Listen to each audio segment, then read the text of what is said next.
guys, this is Lord Chael speaking on behalf of our show sponsor, Established Titles. Established Titles is a project based on a Scottish custom where landowners are referred to as lords and ladies. They allow you to buy as little as 1 square foot of dedicated land so you can officially call yourself a lord or a lady. Established Titles is not just about your ego. You also get to do some good. In addition to your new fancy title, Established Titles supports global charities like One Tree Planet and Trees for the Future to help with the afforestation effort. Your title pack gets you at least 1 square foot of dedicated land in a private estate in Scotland. Your certificate features a unique plot number where you can see the exact location of your land. And right now, Established Titles is holding 200 plots of land right next to mine. So come join me in the Bad Guy Inc. Kingdom. Getting this certificate even allows you to officially change your name to Lord or Lady. Put it on your credit card, put it on your plane tickets, or if you're so inclined, put it on your dating profile. Makes for a great last-minute gift, and there's even couples packs that come with adjoining plots of land. Established Titles is having a great limited-time sale. Go to establishedtitles.com/Chael to save 10% off today.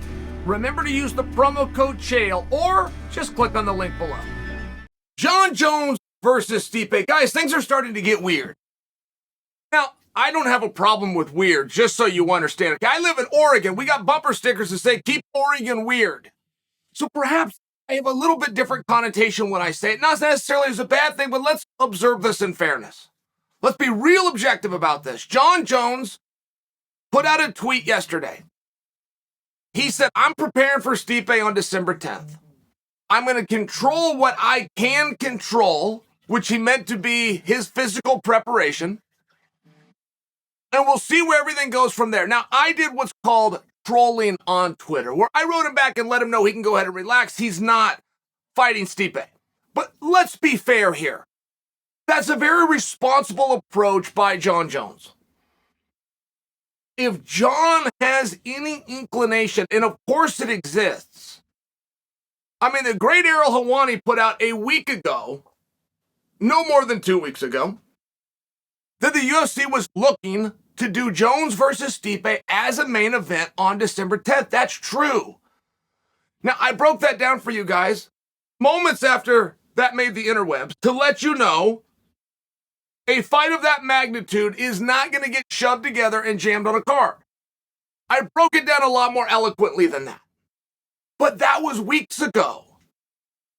My premise is much stronger now. Which is why, though I was trolling Jon Jones, that's the reason I had a level of confidence to put it out. They are not going to put Jones versus Stipe on December 10th, which already has a world title fight.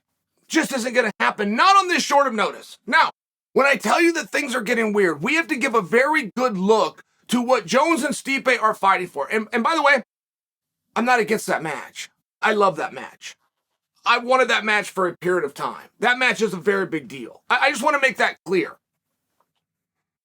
Me telling you that that match isn't going to happen on December 10th isn't me throwing water on the flame that is Stipe versus Jones. I'm very into that for a lot of different reasons. However, what are they fighting for? I don't believe in any circumstance they're going to just go fight. You don't either. We all have an opinion that that's going to be for a title. It's just a matter of which one. Is it interim or is it undisputed? Taking a pause here so you can all weigh in if you disagree with me. Do we all agree that Jones and Stipe are going to fight for some kind of belt? Okay, great. Now, we don't really have to wonder that. We don't have to wonder that collectively when a rumor 2 weeks ago that was co-signed by the great Ariel Helwani said that they were going to fight on that card. Now we know it's for a title.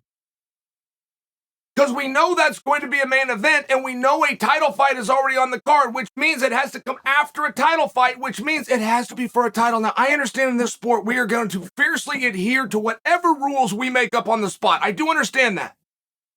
But it is said that if there are 2 championships in one night, whoever weighs more will go last. That is what's said. So if we're armed with the fact that Prohaska versus Glover that you guys do not want to see for whatever reason is on the card, then we know for Stipe and Jones to go over the top of that, we'd have to put a belt up. Okay, great. I feel like I'm laying out and I'm being redundant to a point that we already concede to. The point is that they're fighting for a belt. That's it. Am I there? Have I convinced you? Do we all agree? Okay. If you're doing an interim title, more than it is about location, or more than it is about athletes, or more than it is about rankings, an interim championship is representative of a date. More than anything else, that date is the most important thing. You're going to be the champion in the interim. As we buy some time, as some days and weeks and months go by. For the time being, right? I mean, these are all colloquialisms for the word interim. So if Stipe and Jones are going to fight in December, then that means we've had enough time with our undisputed champion.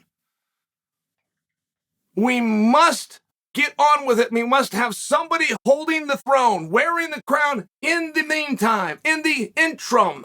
It's precisely what it means. But if we're not going to do that on December 10th, well, excuse me, then do we not have to have an interim champion?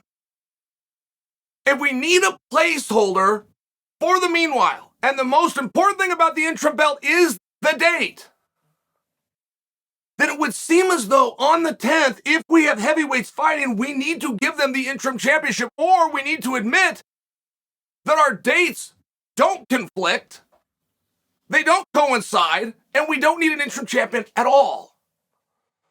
We can't need one in December. We just can't need one in December, but we might as well wait until March. It doesn't work that way.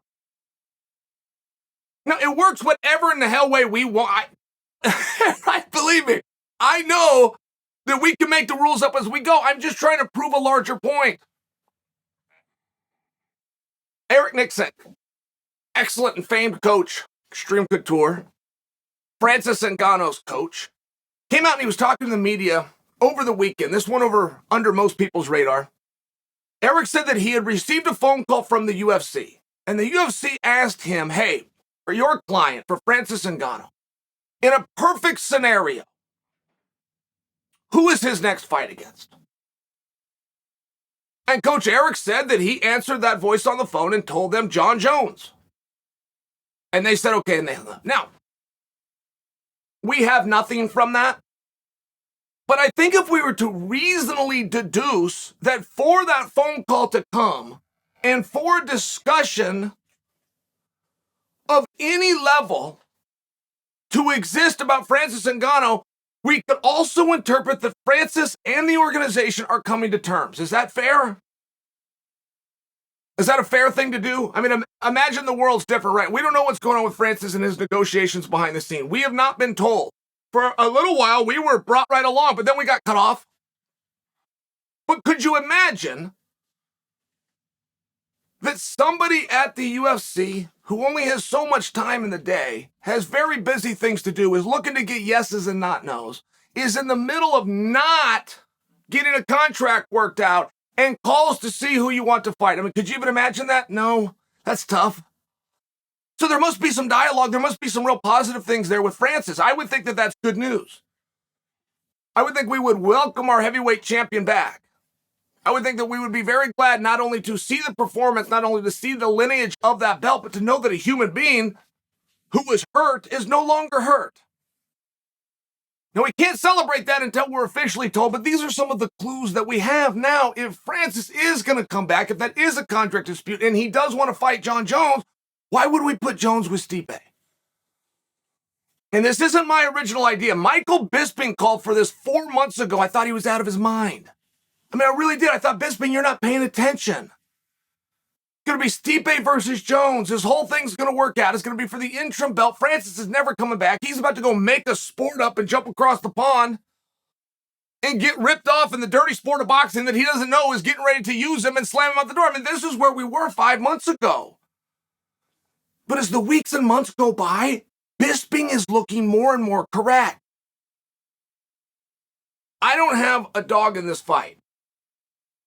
I like good things to happen for Stipe. I think that Stipe is as close to an action figure superhero. I got a son. I got a young man. Stipe is somebody you can look up to, but Stipe stays very quiet. He doesn't let us know what's going on. Stipe's put on some size. When they come out to Cleveland, they throw him on the camera, right? He's in his sports coat. He looks big. He looks good, but Stipe doesn't go and do interviews. It looks as though Stipe's the one that held up Stipe versus Jones, and then you have to wonder why.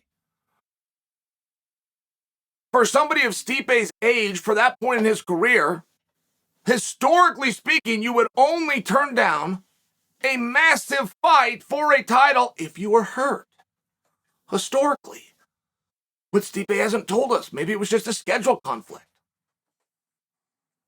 Or maybe Stipe, who I blame and tell you doesn't play the game, maybe he is playing one.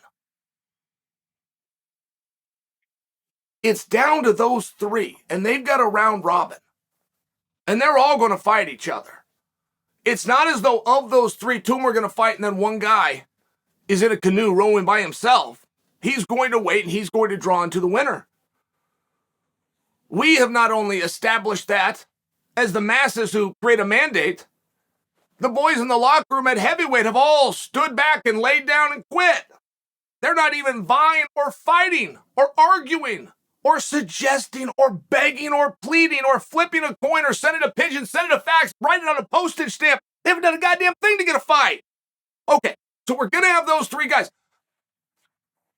We're not going to do an interim title on December 10th, which apparently we have to have because interim literally means date.